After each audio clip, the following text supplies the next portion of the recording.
Bendito seja Deus. Deus está neste lugar. E o Deus que está presente é o Deus que fala. E a Bíblia diz que a voz de Deus é poderosa. Obrigado, Vitor Hugo, pelo amável convite. Abra sua Bíblia comigo, por gentileza. Evangelho de Cristo, conforme o relato de Lucas, capítulo 3, versos de 1 a 20.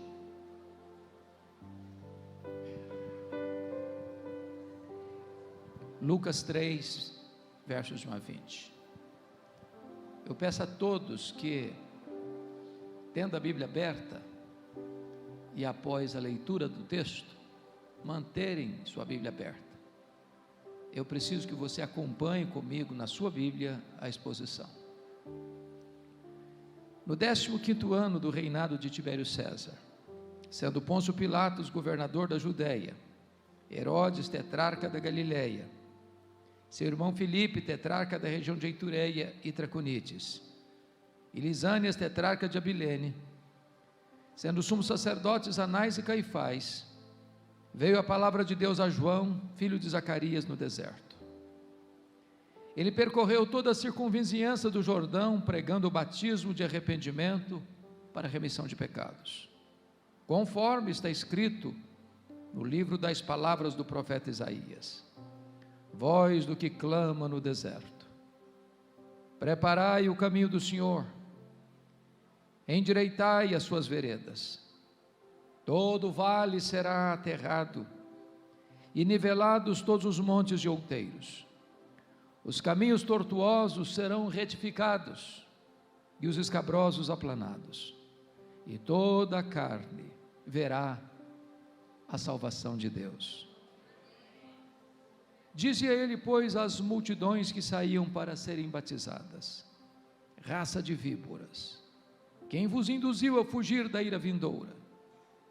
Produzi, pois, frutos dignos do arrependimento. E não comeceis a dizer entre vós mesmos: temos por pai a Abraão.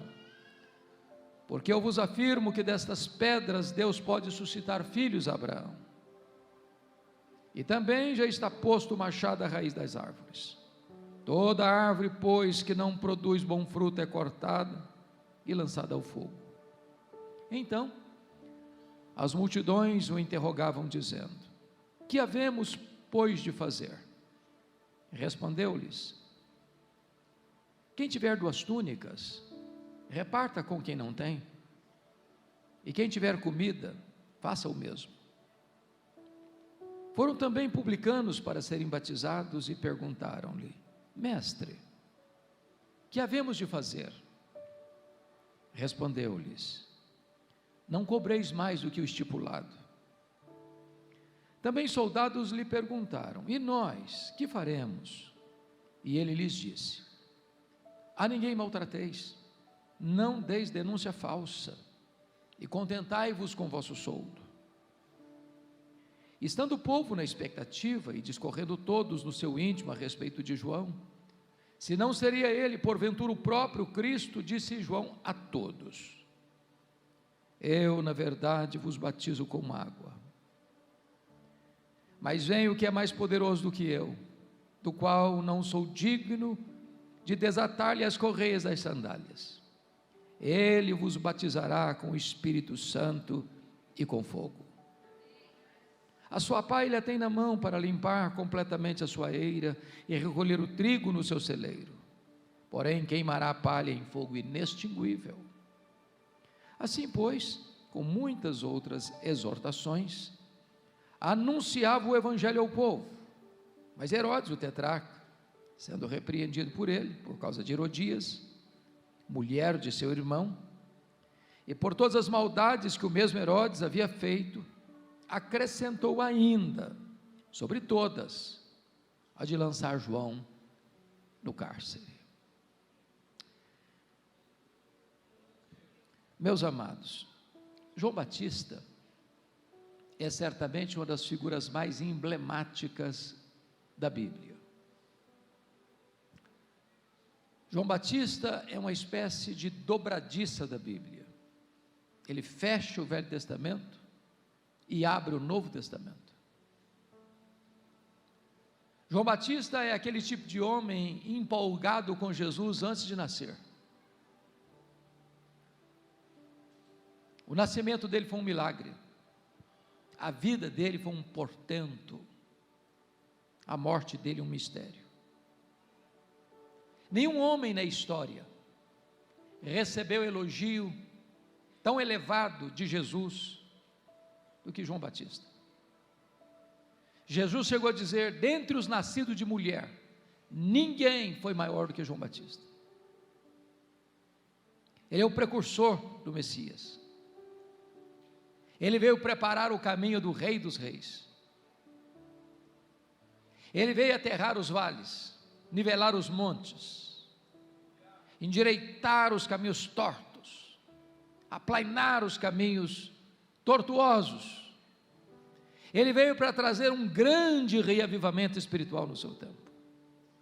Então, o propósito de Lucas, que era médico e historiador, é traçar para nós o cenário político e religioso do mundo romano e da província de Israel, nesse tempo em que João Batista é levantado por Deus. Então, pouse comigo seus olhos no verso 1, quando diz assim: no 15º ano do reinado de Tibério César. Lucas vai adotar um método, ele vai partir do geral para o particular, do Império Romano para a província de Israel. Tibério César governou o Império Romano do ano 14 ao ano 37. Se João Batista começou no 15º ano do reinado de Tibério César, eu estou falando que ele começou o seu ministério no ano 29 da era cristã. Como é que era o domínio romano no primeiro século? Nós poderíamos retornar a Júlio César, o grande general, que foi sucedido por César Augusto, que governou do ano 27 a.C. ao ano 14 depois de Cristo. Foi no governo dele que Jesus nasceu. Que foi sucedido por Tibério César, filho adotivo de César Augusto, que governou do ano 14 ao ano 37. O imperador que dominou o mundo quando João Batista começou o seu ministério, quando Jesus morreu na cruz, quando Jesus pegou aquela moeda e perguntou: de quem é essa efígie? E respondia: de César. Está falando de Tibério César.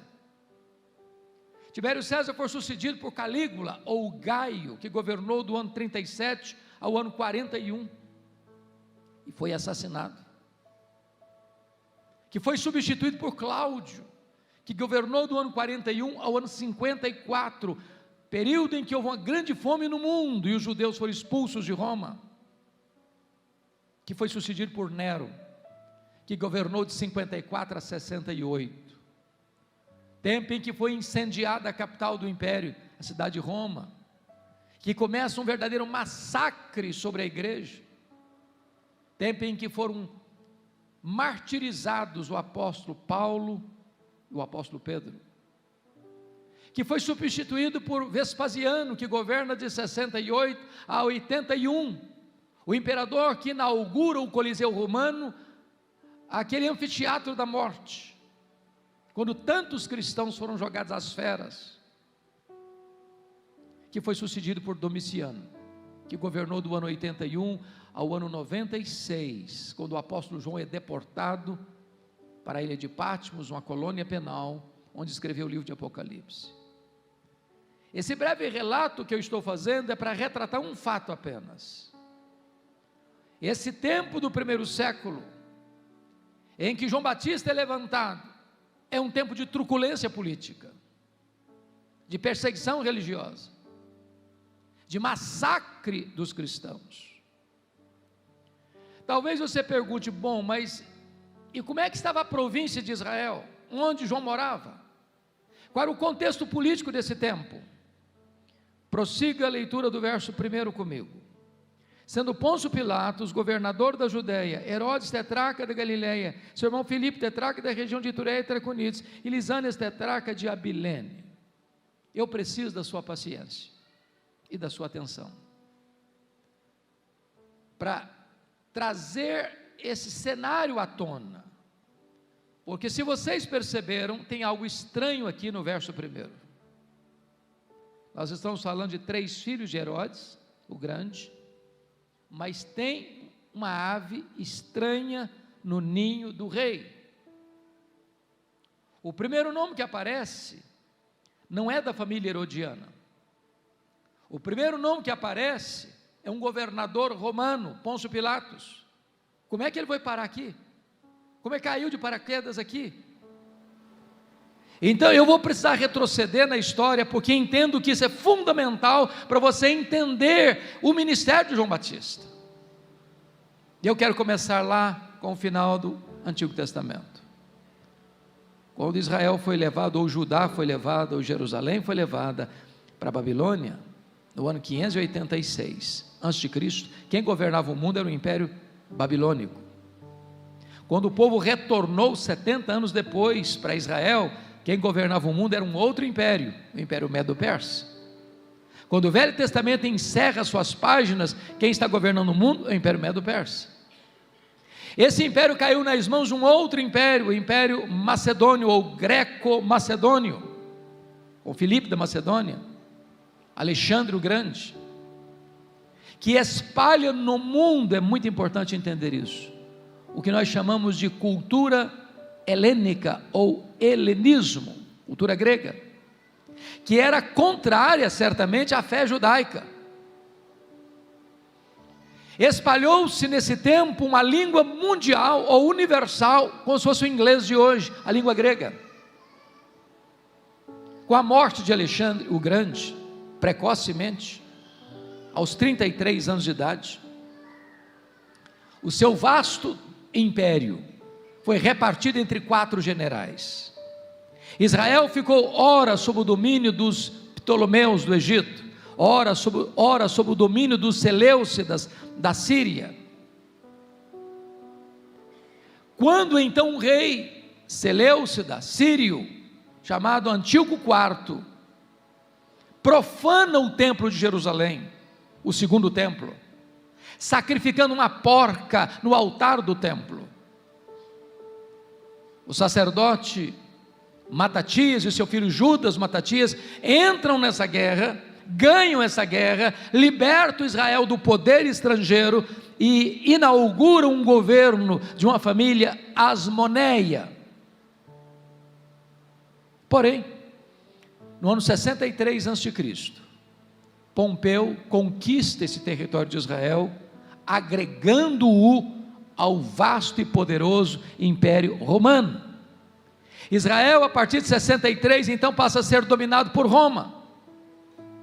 Pompeu nomeia um homem chamado Antípater como rei de Israel, e ao morrer, fica mais fácil entender agora, seu filho, chamado Herodes, nós chamamos de Herodes o Grande, passa a governar em todo Israel, por concessão de César Augusto e por concessão do Senado romano. Quem era esse Herodes? O pai desses meninos aqui do verso 1. É preciso entender isso. Este homem era um grande gestor, não podemos negar isso. Tudo que tem grande ou tinha grande em Israel foi ele que fez. Por exemplo, foi ele que ampliou e embelezou o templo de Jerusalém, tornando-o mais belo e mais amplo do que o templo de Salomão. Foi ele quem construiu o porto de Cesareia, abrindo o comércio para o mundo e facilitando as viagens missionárias. Foi ele quem construiu a grande fortaleza de Massada, às margens do Mar Morto, para onde fugiram 3.000 judeus, quando Jerusalém foi tomada no ano 70. Mas esse homem tinha um problema. Ele tinha muito medo que alguém tomasse o poder das suas mãos. Para vocês terem uma ideia, quando ele assumiu o governo, o primeiro ato dele foi mandar matar mais da metade do sinédrio judaico, que era composto de 71 membros. Quer dizer, aqui quem manda sou eu. Ele casou-se 9 vezes, 9 vezes. Dessas muitas esposas, a preferida dele chamava-se Mariana, da nobreza. Logo que ele casou, a sogra dele, a mãe da Mariana, Dona Alexandra, pediu para ele nomear um sobrinho dela, Aristóbulo, de 17 anos, como sumo sacerdote. E ele nomeou, a religião já estava corrompida. O menino foi bem, carismático. Ele não titubeou, mandou matar o menino. A sogra, com medo dele, fugiu para o Egito, para ficar debaixo das asas de Cleópatra, e ele mandou seus emissários no Egito, e matou a sogra dele no Egito. Quando ele retorna, César Augusto convoca Roma, para lhe dar uma descompostura, e fez uma declaração: é melhor ser filho de um porco, do que ser filho de Herodes. Mas como ele estava matando outros membros da família da Mariana, que eram da nobreza, antes de viajar para Roma, ele matou a esposa preferida dele, Mariana. Quando ele retorna de Roma, ele manda 2 filhos estudarem em Roma, e a irmã dele, a Salomé, do mesmo estofo moral dele, disse para ele: quando os seus filhos voltarem, eles estarão mais aptos para governar do que você. Ele não titubeou, estrangulou os 2 filhos. Quando ele estava para morrer, na estância mineral de Jericó, ele fez a Salomé, sua irmã, jurar para ele que no dia da morte dele, ela mandaria matar pelo menos um membro de cada família nobre de Jerusalém, porque queria ter sangue e lágrimas no seu funeral. Esse relato, pastor Vitor Hugo, me ajuda a entender um versículo da Bíblia que eu nunca tinha entendido, mesmo depois de longos anos de pastorado, não entendia. Eu não entendia Mateus 2, quando diz que os magos vieram do Oriente, chegando em Jerusalém, fizeram uma pergunta: onde está o recém-nascido rei dos judeus? Vimos a sua estrela no Oriente e viemos para adorá-lo. E diz o texto que Herodes se alarmou, e com ele toda Jerusalém. Mas como um rei se alarma com uma pergunta dessa? Como é que uma cidade fica inquieta, desassossegada com uma pergunta dessa? É que Jerusalém sabia de quão sanguinário era esse homem. Sempre que alguém na cabeça dele se levantava para concorrer com ele com o trono. É por isso que ele mandou matar todas as crianças de Belém e ao redor. Mas eu tenho uma boa notícia para dar para vocês nesta manhã. É que os poderosos deste mundo também morrem. Só Jesus, o Rei dos Reis, permanece eternamente no trono.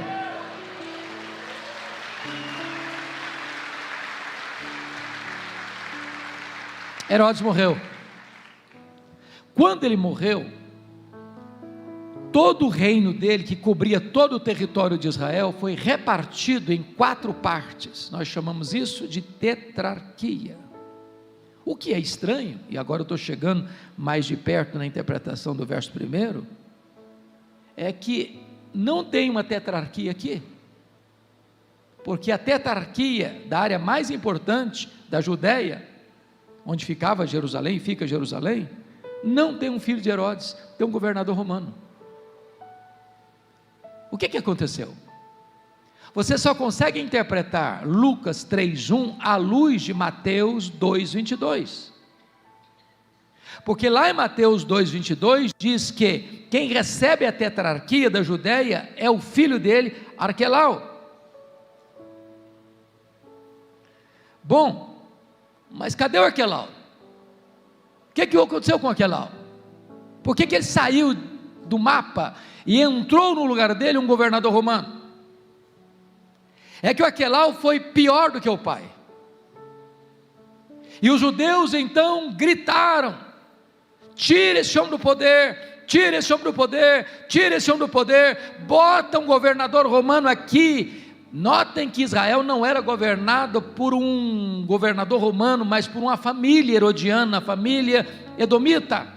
E então Roma, mais do que depressa, tira o Arquelau do poder e põe dentro de Jerusalém o seu pé e nomeia um governador romano. Pilatos não é o primeiro, é o 5º. Bom, então vou fazer uma perguntinha agora para entender o contexto da província. Esse time que está aqui no verso 1 era gente boa? Pilatos era gente boa? Herodes, Antipas, aquele cara que mandou matar o João Batista e zombou de Jesus, era gente boa? Os filhos de Herodes eram gente boa? E a resposta é um sonoro não. Se o contexto político do império estava muito cinzento, aqui na província era pior ainda. Bom, talvez você agora faça uma outra pergunta. Bom, quem sabe a religião seja o porto seguro. Quem sabe a religião possa ser a porta da esperança do povo oprimido. Mas como é que estava a religião? Veja o verso 2 comigo. Sendo sumos sacerdotes, Anás e Caifás. O que você achou de estranho aqui? Só tinha um sumo sacerdote. Aqui tem 2. A religião já estava corrompida. Do ano 14 a.C. ao ano 28 depois de Cristo, ocuparam essa posição 28 pessoas. Era o cargo mais elevado da religião judaica. O sumo sacerdote era o presidente do sinédrio. Mas aquelas alturas era um cargo comprado a peso de ouro. O Anás já tinha sido deposto, ele era o sogro, o Caifás era o genro. O Anás já tinha sido deposto, mas ainda nos bastidores comandava. Diríamos nós hoje, numa linguagem nossa brasileira, é que o Anás era o sumo sacerdote de fato, e o genro dele, o Caifás, era o sumo sacerdote de direito. Tanto é verdade que quando Jesus foi interrogado, quando foi preso, quem o interroga não é Caifás, é Anás. Mas quem dá a canetada para mandá-lo ao governador é Caifás. Em outras palavras, irmãos, o cenário político do império estava ruim, o cenário político da província estava pior, o cenário religioso estava totalmente corrompido. E a pergunta é: meu Deus, tem esperança? Tem esperança? Você olha para o mundo hoje, irmãos, com uma agenda global anticristã, que persegue com fúria insana os valores cristãos. Você olha para o Brasil, com uma agenda tão contrária aos valores morais, e você pergunta: meu Deus, tem esperança? E eu quero dizer para você que quando você não vê no fim da linha uma luz lá no túnel, ou quando você olha o cenário está todo cinzento, Deus é poderoso para entrar na história, para mudar o placar do jogo da história, para virar a mesa da história e criar um fato novo. Porque é nesse contexto que diz a Escritura que veio a palavra do Senhor a João, filho de Zacarias, no deserto. E aqui começa um grande avivamento, e aqui o caminho do Messias é preparado, e aqui o Filho de Deus entra na história para mudar a história, e para trazer salvação e esperança, e é por isso que você e eu estamos aqui nesta manhã. O que é curioso, é que a palavra de Deus veio a um homem estranho, e vestia roupa estranha, que se alimentava de uma comida estranha, que pregava num lugar estranho. Mas quando a palavra de Deus vem, não importa se numa grande cidade ou numa pequena cidade, não importa se numa grande catedral ou se numa igreja de chão batido, não importa se debaixo de uma árvore ou no deserto, quando a palavra de Deus vem, as multidões vão se ajuntar para ouvir a palavra de Deus. Sabem por quê, meus irmãos? Não é o lugar que faz o homem, é o homem quem faz o lugar. Como é que foi o ministério dele? Confira o verso 3 comigo. Ele percorreu toda a circunvizinhança do Jordão. Isso é uma agenda missionária. Isso aqui é pedagógico, isso aqui está ensinando para nós, igreja. Leia os profetas, leia o ministério de João, leia o ministério de Jesus, leia sobre o ministério dos apóstolos. Todos eles pregaram lá fora, onde as pessoas estavam. Hoje nós estamos sempre buscando pregar cá dentro, esperando que as pessoas venham ter conosco. Eles gastaram as solas dos sapatos, nós gastamos o assento dos bancos. A agenda da igreja é centrífuga para fora, nós estamos transformando a agenda da igreja em centrípeta para dentro. Se nós quisermos impactar o mundo, irmãos, nós temos que ir lá fora onde as pessoas estão.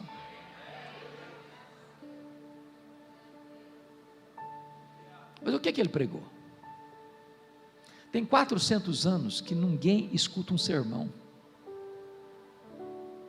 Tem templo, tem música, tem festa, tem sacrifícios, mas não tem palavra de Deus. Depois de 400 anos de silêncio profético, veio a palavra de Deus a João. E quando a palavra de Deus veio a João, o que ele pregou? Batismo de arrependimento para remissão de pecados. Eu fico imaginando alguém dizendo assim: ô João, esse povo não está acostumado com Bíblia não, você pega leve, pega devagar, prega um sermãozinho mais palatável, mais politicamente correto.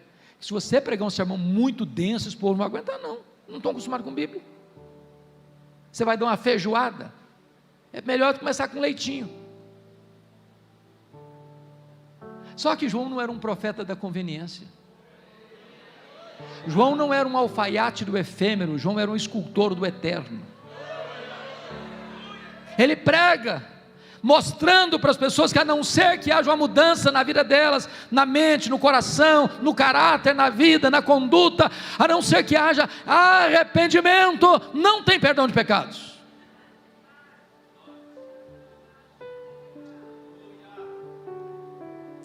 O que é curioso é que alguém pode fazer outra pergunta: bom, de onde esse camarada tirou essa mensagem? Da cabeça dele? Ele criou essa mensagem? Ele inventou essa mensagem? E a resposta está no versículo 4: conforme as palavras do profeta Isaías.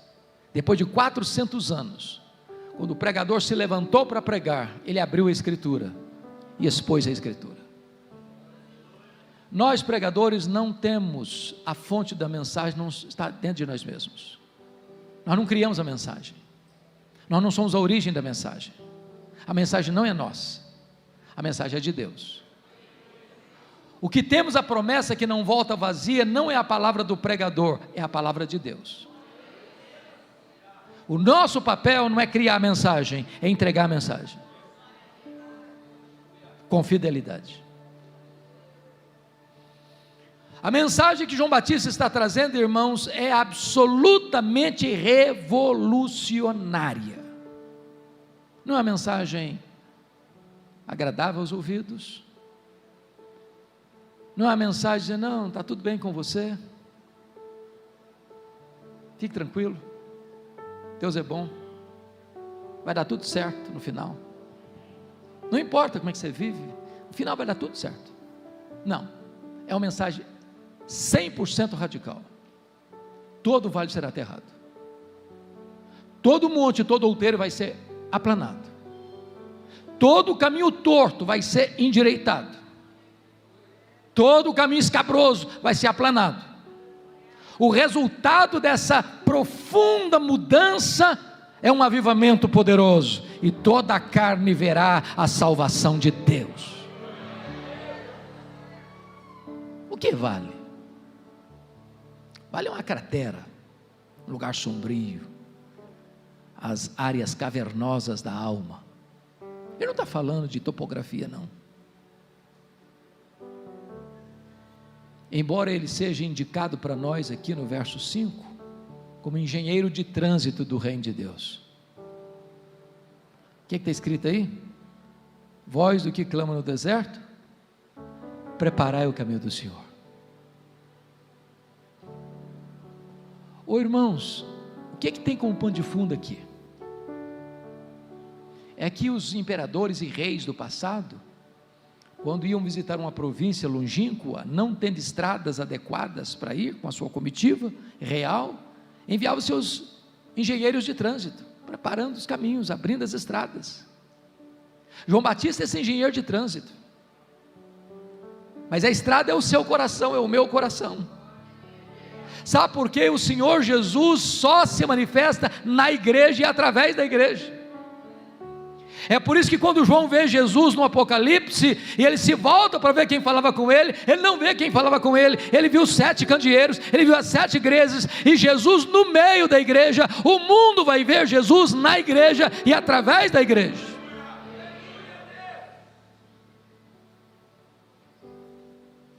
Eu entendo que essa expressão bíblica, preparai o caminho do Senhor, é exatamente o que nós chamamos hoje de avivamento. Eu tive o privilégio, pastor Vitor Hugo, de visitar a missão Quacis-Abantu, onde aconteceu um grande avivamento em 1966, entre os Zulus, na África do Sul. Aquele avivamento, irmãos, foi tão marcante que foi construído um templo numa fazenda para 15.000 pessoas, com 3 cultos por dia. Caravanas do mundo inteiro indo lá ver o que estava acontecendo. Cegos viram, tetraplégicos andaram. E eu tive a oportunidade de ouvir o testemunho da regente do coral, que ficou morta 17 horas. Ao ser levada para o cemitério, o Senhor a levantou da morte. Levamos ali uma caravana de 80 pessoas. E brasileiro é místico, por natureza. E muitos, eu acho que até eu também, pensamos, quem sabe a gente vai ver alguma coisa muito extraordinária, um milagre acontecendo diante dos nossos olhos. Confesso a vocês que nós não ouvimos em 15 dias nenhuma palavra sobre milagres. Milagre nunca foi o centro, a essência de um avivamento. Eles acontecem, mas eles não são o centro do avivamento. São evidência. Mas eu nunca vi um senso tão profundo da presença de Deus, de santidade. Parecia que você podia pegar Deus no ar. Eu nunca vi a cena que vi, porque criança é criança em qualquer lugar do mundo. Num culto, mais de 100 crianças, num lençol, prostrados com o rostinho no chão, clamando a Deus. Então perguntamos ao pastor Erlo Stigen, que foi o instrumento que Deus usou naquele avivamento: o que é avivamento, pastor? Ele nos respondeu: avivamento é preparar o caminho do Senhor, para que Ele se manifeste. Vale fala de separação, de 2 montes, mágoas, ressentimentos, indiferença, frieza nos relacionamentos. Esses vasos têm que ser enterrados.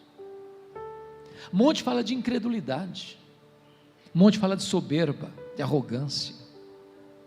Tem muita gente no reino de Deus, na igreja de Deus, de narizinho empinado, peito estufado, olhando os outros de tamanco alto, de cima para baixo.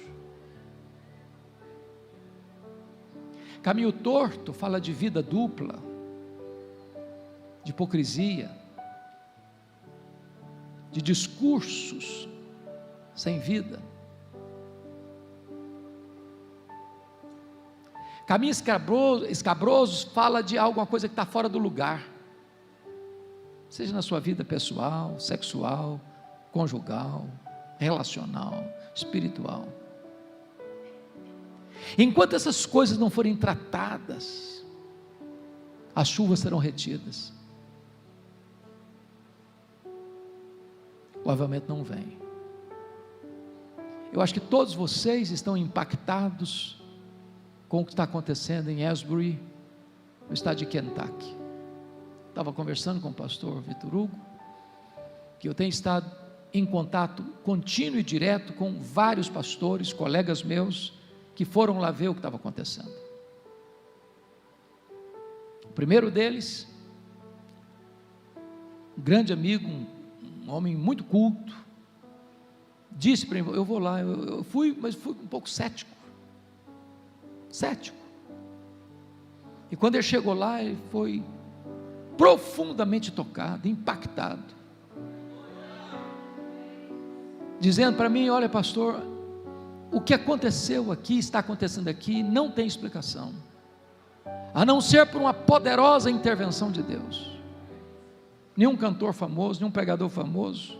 Eu escutei ontem à noite o sermão que foi pregado, que deu o pontapé inicial, sermão simples, num dia comum da capela, sermão sobre o amor de Deus, o amor de uns aos outros, Romanos 12, de 3 em diante. Filas de 2 quilômetros, 3 quilômetros, temperatura abaixo de zero, crianças, homens, mulheres, velhos, sem uma murmuração, sem uma reclamação, um senso da presença de Deus na fila e lá dentro. Praticamente 2 semanas, vai fazer quarta-feira agora, amanhã, ininterruptamente adorando a Deus, corações quebrantados, lágrimas de arrependimento, confissão de pecados. E como é que começou o avivamento? Depois do sermão, e eu escutei o sermão, depois eu mando para o senhor o sermão. O povo voltou para a sala de aula, e um estudante permaneceu na capela, dobrou os joelhos, e começou a confessar os seus pecados, pecados horríveis, com medo de que alguém pudesse censurá-lo, rejeitá-lo, repudiá-lo. Mas 18 outros estudantes abraçaram-no, se ajoelharam com ele e choraram, e ali os professores foram para a sala de aula e disse: cadê os outros estudantes? 19 não tinham voltado para a sala de aula, foram para lá para ver, e a presença de Deus estava lá, e a universidade parou, e a cidade que é do interior parou, e esse vento tem soprado para outras universidades e para o mundo afora.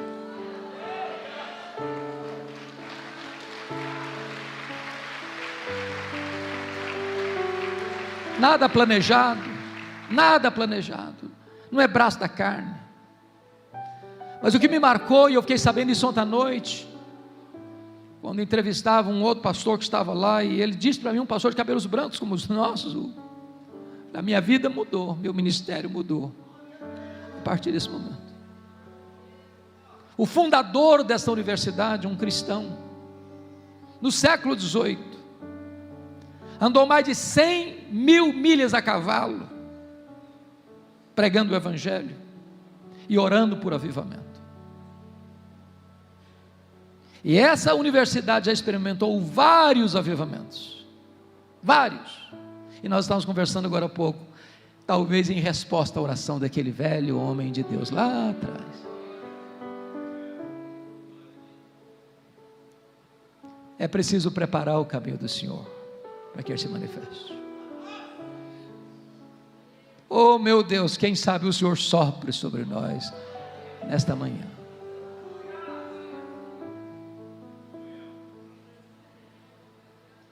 Deus é tremendo, porque Ele não segue as nossas estruturas, Ele não fica dentro da nossa caixinha. A gente imagina que quando chegar um avivamento vai ter um pregador famoso, uma banda maravilhosa, um cantor maravilhoso, uma igreja. Deus começa numa capela de uma escola. Sabe o que a Bíblia diz? Que os olhos de Deus estão por toda a terra, procurando um homem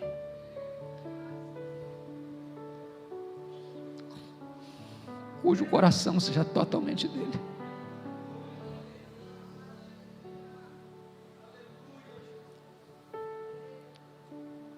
Mas você pode perguntar o texto também: quem estava lá escutando João Batista? Quem estava lá? Confira comigo. Versículo 10, 7 e 10 fala de multidões. Preste atenção que não é multidão, está no plural. Quem está escrevendo isso aqui não é um camarada que não conhece, ele é um médico, ele é um historiador. Quando você lê os relatos de Mateus 3, Marcos 1, Lucas 3, você vai ver que toda a província da Judéia, toda Jerusalém e toda a circunvizinhança do Jordão está no deserto. Mas está no versículo 12 que tem publicanos. Está no versículo 14 que tem soldados. Por que eu quero destacar isso aqui? Porque eu tenho lido, irmãos, alguns estudiosos, alguns peritos, alguns experts, alguns corifeus, para falar a palavra mais bonita, do crescimento de igreja, e eles dizem assim: você quer plantar uma igreja relevante? Você precisa plantar uma igreja homogênea. E eles exemplificam. Um diz assim: eu vou plantar uma igreja para alcançar a classe média alta da cidade. Quero gente com recurso financeiro para investir no reino. Aí vou plantar uma igreja do lado de um grande condomínio de luxo da cidade. Outro diz assim: bom, eu quero plantar uma igreja para alcançar a elite intelectual. Quero gente que tenha a capacidade de ser influenciadora, gente que possa influenciar o meio acadêmico, o meio intelectual, formadores de opinião. Vou plantar uma igreja do lado de um centro universitário. Outros não, eu vou plantar uma igreja para alcançar as pessoas mais pobres da cidade, no bairro mais carente da cidade. Vou fazer uma opção pelos pobres. Quando eu olho para a Bíblia, eu não vejo nada disso. Nada disso. Aliás, a igreja de Deus é o único lugar do mundo, onde o homem mais rico da cidade se assenta do lado do homem mais pobre da cidade. Eles são absolutamente iguais. A igreja de Deus é o único lugar do mundo onde um diácono, sendo o maior empresário da cidade, carrega a cadeira nas costas para um pedreiro sentar, e sentar com honra. Essa é a igreja do Deus vivo. Nós não olhamos, Deus não olha como o homem olha. Deus não vê a cor da pele, Deus não vê a conta bancária, Deus não vê os diplomas da parede. Deus ama a todos indistintamente. Para Deus todos são iguais. Bom, você pode perguntar de novo ao texto: quais foram as ênfases de João Batista nesta mensagem? Irmãos amados, é curioso que nas histórias de avivamento, se você for olhar o que foi pregado, ou o conteúdo da pregação, é basicamente o mesmo. É arrependimento, centralidade em Cristo, santidade, confissão de pecado. Não tem holofote para o homem, não tem nada para o homem achar que ele é o tal. É a glória de Deus que importa. E como nós já cantamos aqui, quando a glória de Deus chega, quando Deus vem, as outras coisas mais bonitas deste mundo se tornam esterco, como diz Paulo, diante da sublimidade do conhecimento de Cristo. Então, quais foram as ênfases da pregação de João Batista? Vamos ver, confira primeiro. Versículo 7, o perigo mortal da hipocrisia. Dizia-lhe, pois, às multidões que saíam para serem batizadas: raça de víboras. Meus irmãos, eu fico escandalizado com João. Que maneira mais insensível, mas que falta de polidez. Se o pastor Vitor Hugo for chamar o auditório aqui desse jeito, eu não sei o que vai acontecer. Talvez ele vai ficar sozinho. Por que ele está fazendo isso? Você só pode interpretar Lucas 3,7 à luz de Mateus 3,7. O que está lá? O que está lá? Está escrito lá em Mateus 3,7, é o texto paralelo, que quando João olha essas multidões vindo, ele vê no meio das multidões muitos fariseus e muitos saduceus. Então ele diz: raça de víboras. Eu não sei quanto a você, mas quando você lê os evangelhos e o livro de Atos, quase que dá urticária na gente quando fala de fariseu. Não sente não? Pensa num time complicado, que vivia com a lupa na mão, tentando descobrir o pecado dos outros, não olhava para eles mesmos. Jesus os chamou de sepulcro caiado. Você sabe quando, dia 2 de novembro, dia dos finados aqui no Brasil, né? É muito comum, as pessoas vão lá no cemitério para pintar as catacumbas, né? Pinta tudo branquinho, de cal, né? Está caiada a sepultura, mas lá dentro está tudo podre. Aí Jesus vê esse time chegando, e diz: raça de víboras. Agora preste atenção no que eu vou lhe dizer. Esse time, irmão, surgiu quando, como e por quê? Os fariseus surgiram na história no período interbíblico. Para quê? Para recusar, rejeitar a cultura grega, a cultura helênica, que queria secularizar a igreja da época. Os fariseus surgiram como um grupo de reforma e reavivamento, para preservar a sã doutrina e a piedade. Porém, com o tempo, os fariseus foram perdendo a essência, mas mantendo a forma. E Jesus os chamou de hipócritas, bonitos por fora, sujos por dentro.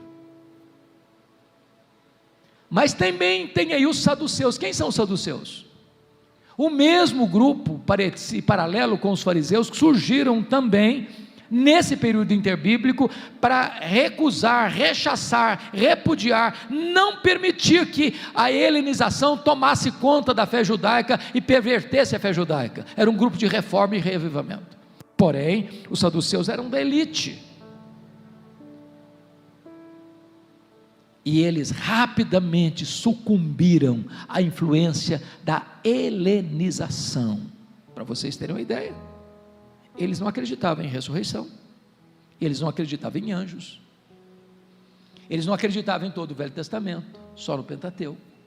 Diríamos nós que os saduceus eram os teólogos liberais de hoje. O que eles ganharam em moeda de troca? Porque eles foram também colaboracionistas de Roma. O que ganharam em troca? Moeda de troca? Ganharam a mina de ouro da religião judaica, a exploração do templo. Vocês sabem que tudo girava em torno do templo. As festas, tinham 4 grandes festas, caravanas do mundo inteiro vinham a Jerusalém. É só ler Atos 2. Mas nenhum adorador podia comprar sequer um cordeiro, sequer uma rola, uma pomba, para oferecer a Deus em sacrifício, com moeda estrangeira. Tinha que fazer a troca da moeda, e não podia fazer fora, não, tinha que fazer lá dentro da praça do templo, com as mesas dos cambistas. Eles embolsavam essa grana, porque cobravam taxas exorbitantes.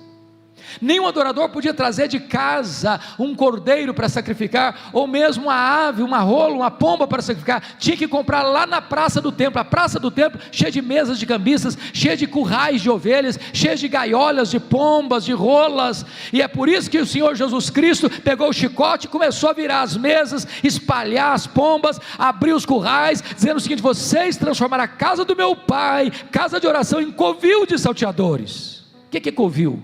É o lugar que o ladrão rouba e foge para lá para se esconder. Jesus está vendo esse time todo vindo.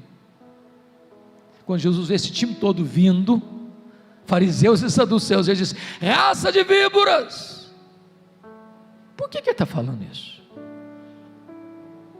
Porque João Batista entende uma coisa: a hipocrisia é pior do que o veneno das víboras.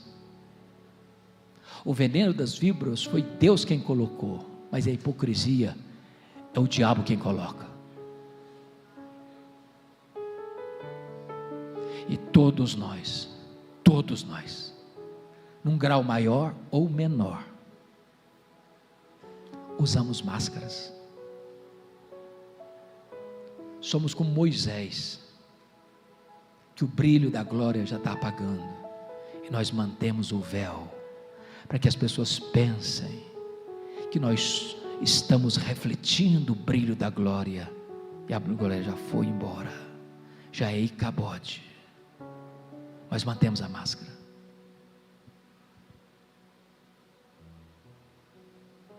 Se você falar para mim hoje: pastor, eu nunca botei uma máscara, pois agora mesmo você acaba de afivelar uma, a máscara da mentira.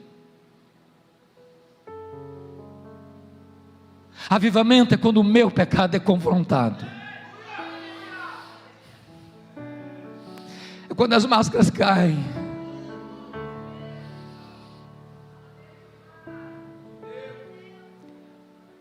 segunda ênfase da mensagem de João Batista está no versículo 7 ainda.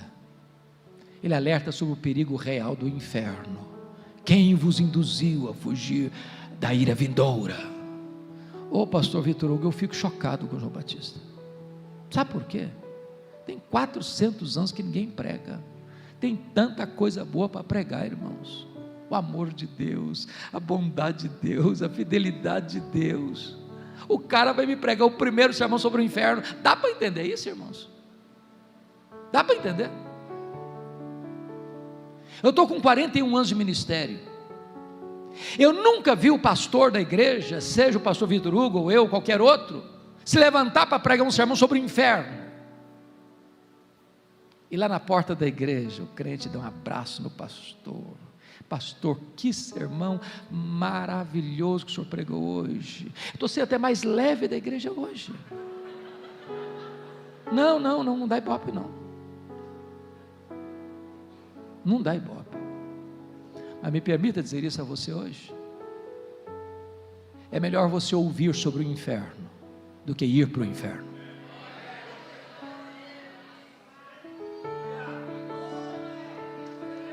Arrependa-se enquanto é tempo.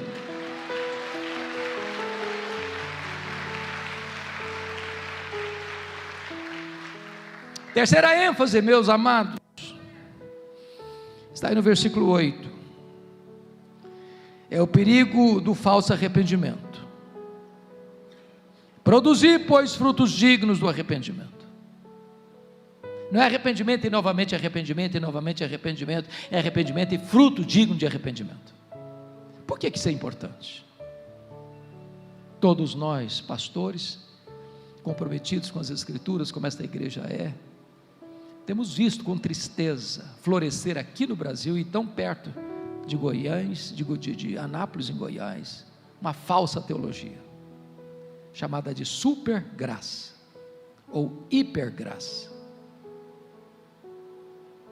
A ideia de que Deus justifica o pecado e não o pecador. O lema é: venha como está e permaneça como você quiser. Aqui ninguém vai mexer com você. Aqui ninguém vai querer saber como é que é a sua vida particular. Deus ama todos e a misericórdia é grande.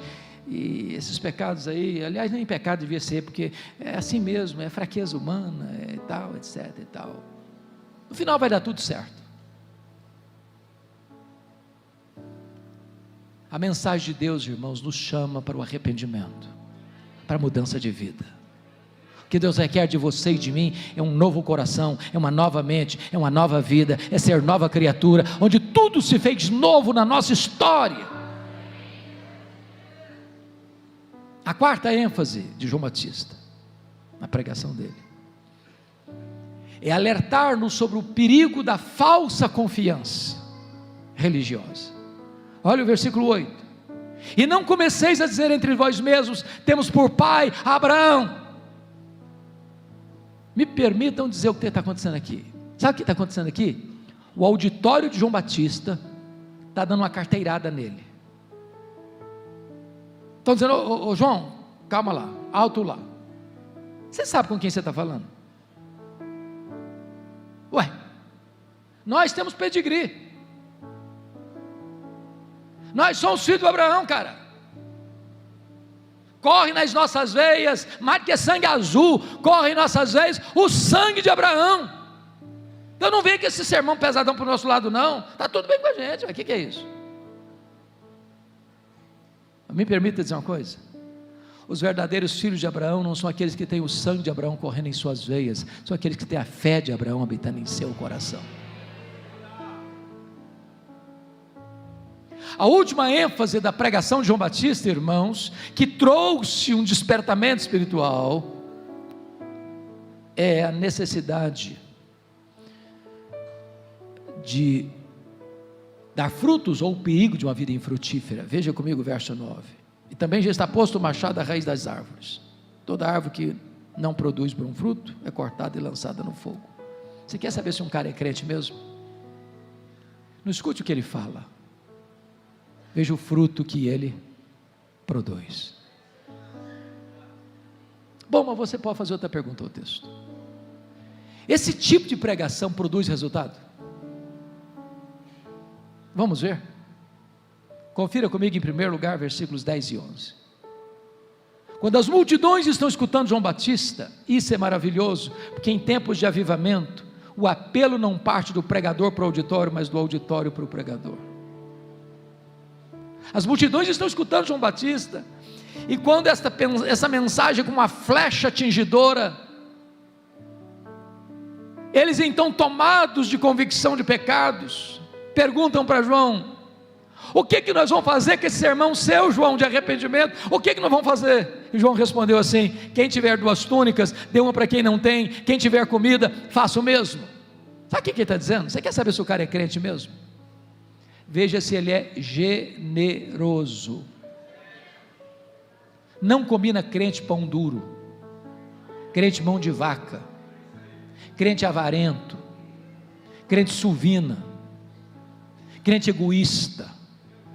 Irmãos, quando Jesus muda o nosso coração, aí o crente passa a ter o coração aberto, a mão aberta, o bolso aberto, a casa aberta. O crente é generoso.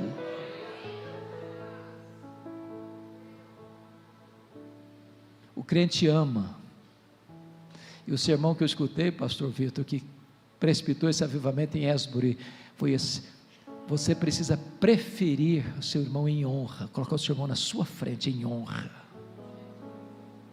Sabe o que significa isso? É amar não com palavras, mas de fato e de verdade. Agora me permita dizer outra coisa: generosidade não é arrependimento. Ninguém vai para o céu porque dá roupa, que dá comida para alguém. Generosidade é a evidência do verdadeiro arrependimento e não um substituto do verdadeiro arrependimento. Vamos ver o segundo resultado? Confira aí comigo, versos 12 e 13. Os publicanos estavam lá, os cobradores de impostos, e perguntaram assim para João: ô João, e nós? Aliás, chamaram João de nome bonito: mestre, e nós? E João respondeu para eles assim: não cobreis mais do que o estipulado. Você quer saber se o cara é crente mesmo? Veja se ele não passa a perna nos outros. Veja se ele é honesto nos seus negócios. Veja se ele não faz falcatrua para ganhar dinheiro ilícito, para encher o bolso de dinheiro mal adquirido. Veja se ele é confiável.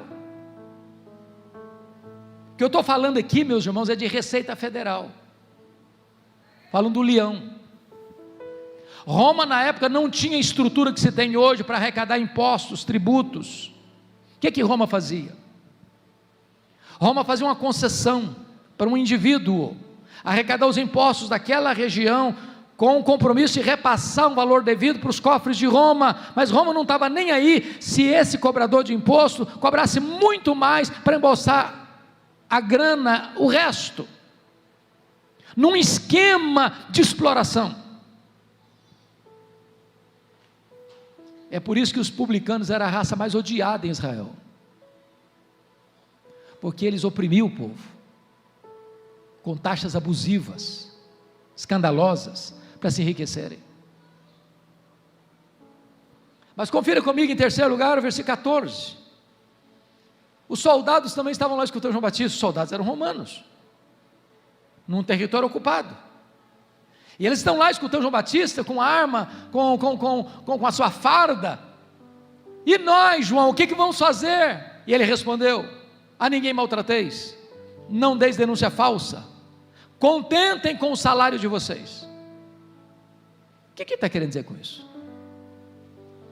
Irmãos, tem muita gente que às vezes, do alto do seu posto de autoridade, fardado ou não,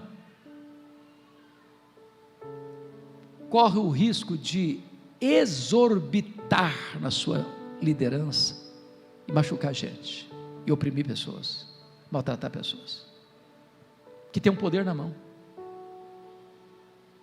Não deis denúncia falsa. O que ele está querendo dizer? Preste atenção no que eu vou lhe dizer agora. os soldados estavam mancomunados, conluiados com os cobradores de impostos para receberem propina. Então eu vou ilustrar.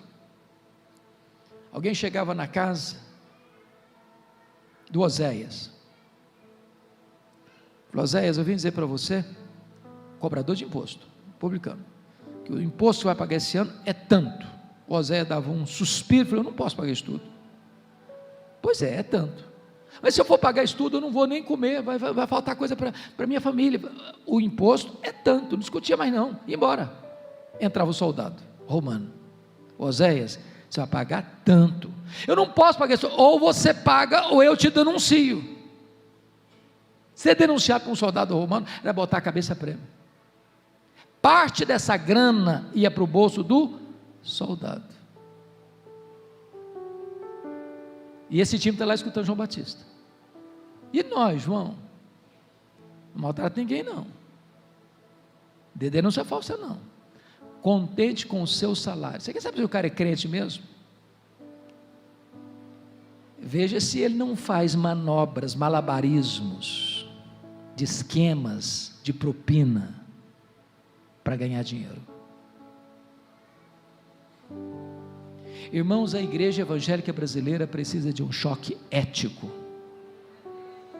porque o evangelho transforma o caráter, a vida, a empresa, a fábrica, a indústria, o comércio, a política.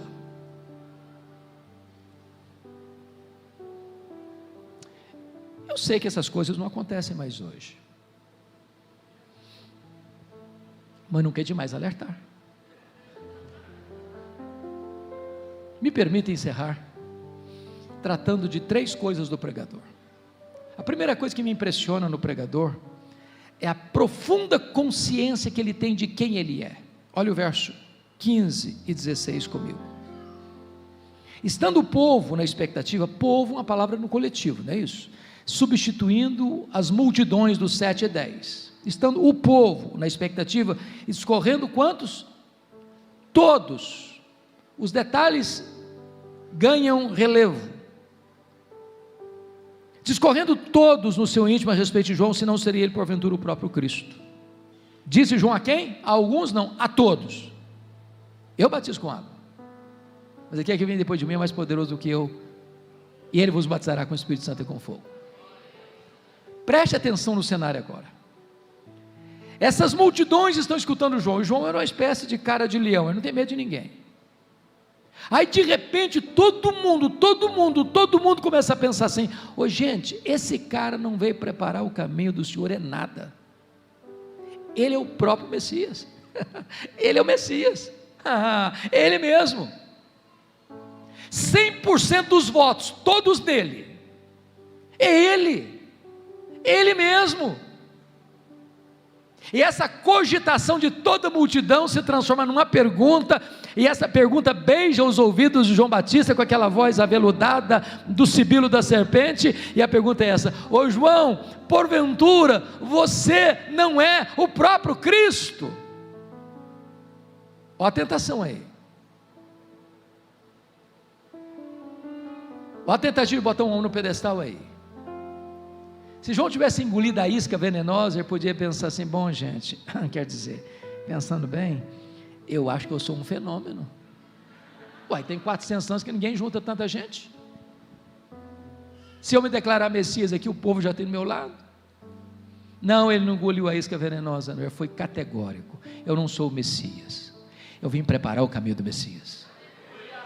Eu não sou o verbo, eu sou apenas uma voz que clama no deserto.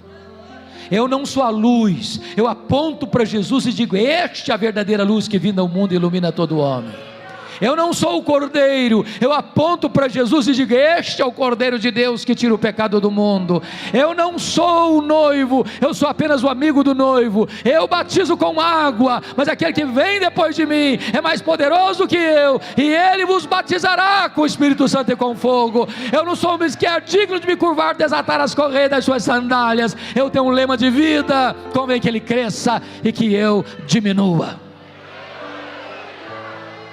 O que João está nos mostrando aqui, irmãos, é a necessidade de dar toda a glória ao nome do Senhor, porque dele, por meio dele e para ele são todas as coisas. A segunda coisa é a consciência deste pregador de quão limitado ele é. Notinha de rodapé.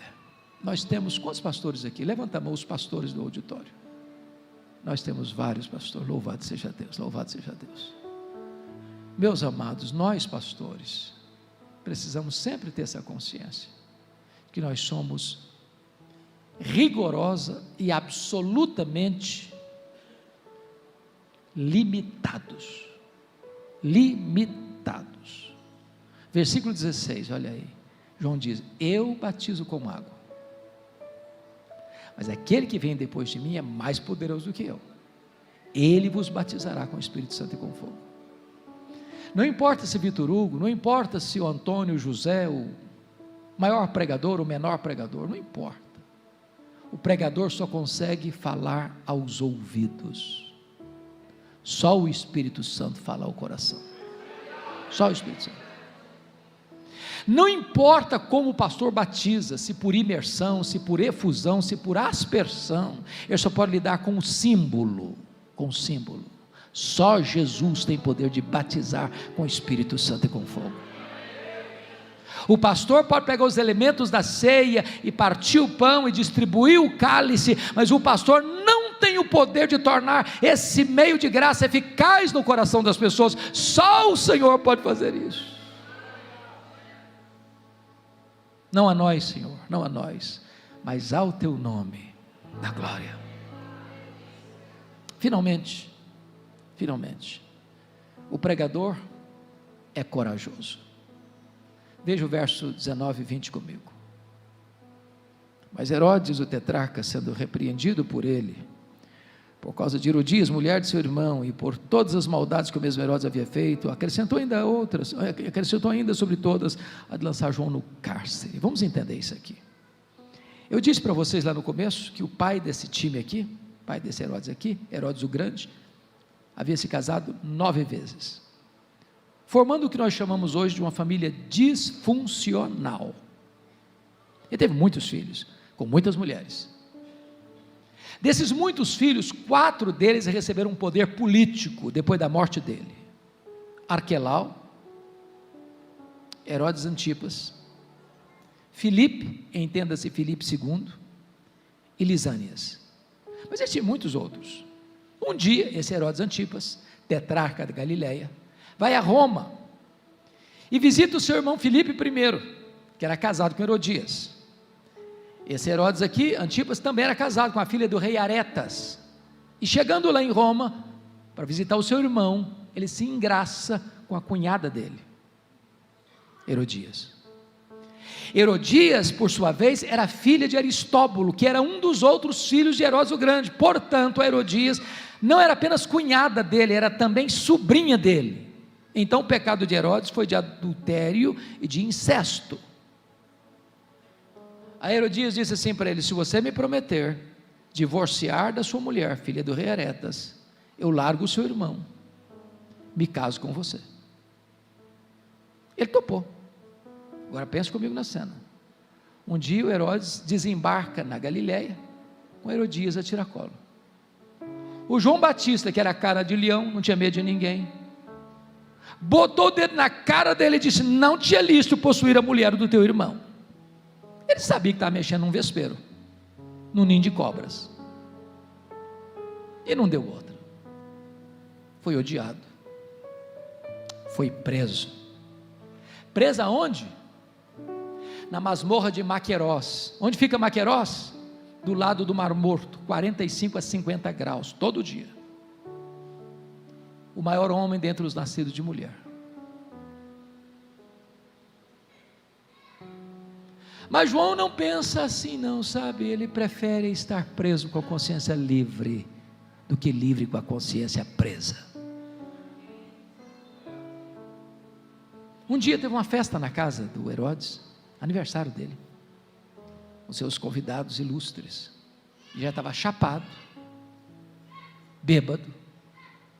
A filha de Herodias dança desenvoltamente na presença dele, e ele faz promessas mirabolantes, inconsequentes para a menina. E a menina, tão sagaz quanto a mãe, perguntou: mãe, o que é que eu peço? E a mãe era uma víbora, e disse: peça a cabeça de João Batista numa bandeja. Sai o carrasco lá da Galileia, vai lá no Mar Morto, tira o João Batista da prisão, bota a cabeça dele num cepo e tosa a cabeça dele. E agora a cabeça, pingando sangue, entra na festa como um bolo macabro, uma festa desastrosa. E o maior homem dentre os nascidos de mulher é degolado por ordem de um rei bêbado, de uma mulher adúltera, de um adolescente inconsequente. E você sai horrorizado dessa cena, chocado, perplexo. Que tragédia, que final inglório.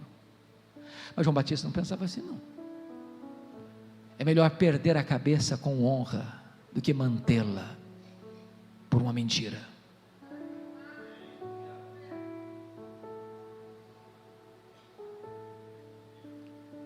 O que importa para um homem não é como ele morre, é como ele ressuscita.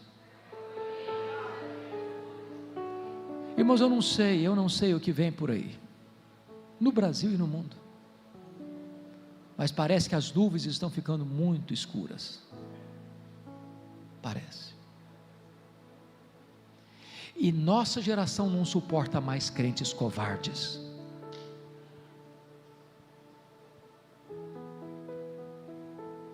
A minha oração é que Deus sopre sobre nós o seu sopro, e nos desperte para uma vida maiúscula, corajosa, comprometida. Se preciso for dar nossa vida, porque se uma causa é maior do que a vida, vale a pena dar a vida por esta causa.